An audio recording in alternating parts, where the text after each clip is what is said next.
Good morning. Today is Monday, September 10th. There are 57 days left until the general elections. My name is Bonnie Flint and I'm running for the Utah House of Representatives. As you know, we've been speaking about healthcare for the last few days, and today I want to continue talking about healthcare, focusing on expenses. Recent advances in healthcare allow us to successfully treat and manage many diseases which just a generation ago would have been fatal. Yet the unsustainable growth in the cost of healthcare is stopping us from being everything we can be. And as I spoke last week about obesity, sometimes we expect the government to solve all of our problems, especially in regards to healthcare. And I think that this is another example. It doesn't matter if you support the Affordable Care Act or not. We cannot, as a government, start to tackle the issues of healthcare unless some underlying problems are fixed first. America spent $2.6 trillion on healthcare last year alone. That's about $1 in every $6 that went to the healthcare system, and a third of that spending, a full $750 billion, did nothing to make anyone healthier. That information is the takeaway from a report from the Institute of Medicine, which was just released last Thursday.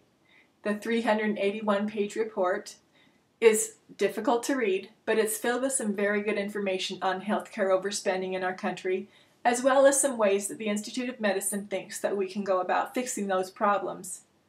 I didn't realize firsthand how big the problem of overspending had gotten in this country until earlier this summer.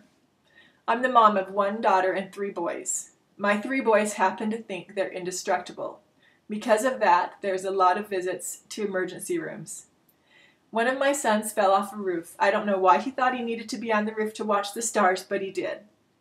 His elbow was shattered. Of course, we took him to the best surgeon we knew, Dr. Bick in Ogden, who's fabulous and mends way too many of our kids for us. I didn't think it would be that big of a deal cost-wise, and luckily we do have insurance. It was an outpatient procedure in which the bone was screwed and pinned together, and 5 hours later, he was out and back home recovering. It wasn't until a few weeks later when I received the bill that I realized just how the spending in healthcare has gotten so out of control.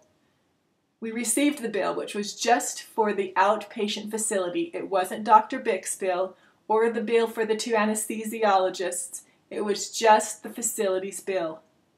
That bill alone for those 5 hours was $16,000.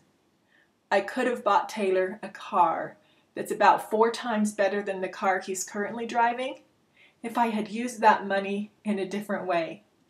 I couldn't believe that for 5 hours we could be charged $16,000. And I thought back to the surgeries I've had in my life and know that even with in-hospital care, they were significantly less than that. The healthcare costs have become uncontrollable. This graph is from the Institute of Medicine's analysis of its own 2010 data. You can see that there's a whole bunch of sources for unnecessary spending that range from inefficient services to excess services and administrative costs. This past summer we had another incident in our family. Not as bad as a broken elbow, a broken dishwasher. I needed a new one and I didn't want to waste my money spending on something that would break down again relatively quickly, so I really researched it. I researched the costs for about a month. Did I do that with a broken elbow? No. Would it have even been possible for me to do that with a broken elbow? I don't think so. We go where our insurance lets us go. We go with the facilities that are approved, and we pretty much rely on everyone else to make the decisions for us, decisions that we can't even make on our own if we wanted to. It is not easy to be a consumer when you're talking about medical issues. This is another problem that was pointed out in the Institute of Medicine's report. Consumers must be able to make decisions and make them wisely with accurate information, and that isn't happening today. I'll leave you with one last graphic, also from the Institute of Medicine. You'll see on this graphic that the way they suggest we work to improve healthcare in this country is by making it transparent. Patients and clinicians should have easy access to the prices of tests and procedures and to reliable information about the care outcomes and quality. 63% of patients don't know how much their care costs until they receive a bill. 10% never find out.